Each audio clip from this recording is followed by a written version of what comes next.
నట్టి మాతృభాషరా తెలుగు మరచిపోతే వాళ్ళని నువ్వు మరచినట్టురా. భారతదేశ అధికారాన్ని, భారతదేశ సార్వభౌమత్వాన్ని. తెలుగు చచ్చిపోతుందని అందరూ అనుకుంటున్నారు, అదే పోతే భారతదేశ సార్వభౌమత్వాన్ని.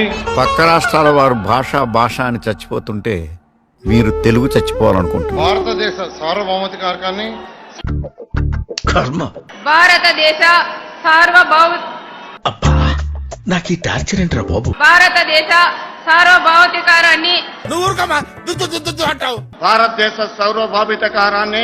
తెలుగు అంటే 35 మార్కులు ముక్కి మూలిగి తెచ్చుకోవటం కాదురా, అది మనం అమ్మతో మన బాధల్ని ఆనందాల్ని పంచుకునే. భారతదేశ అధికారాన్ని, భారతదేశ సార్వభౌమత్వాన్ని. విశ్వక్సేనుని పుత్రరత్నం తస్కస్కం బొట్లు. విశ్వక్సేనుని పుత్రరత్నం తస్కస్కం బొట్లు. సహస్రం రాయ్ అంటే 1000 సార్లు రాయ్.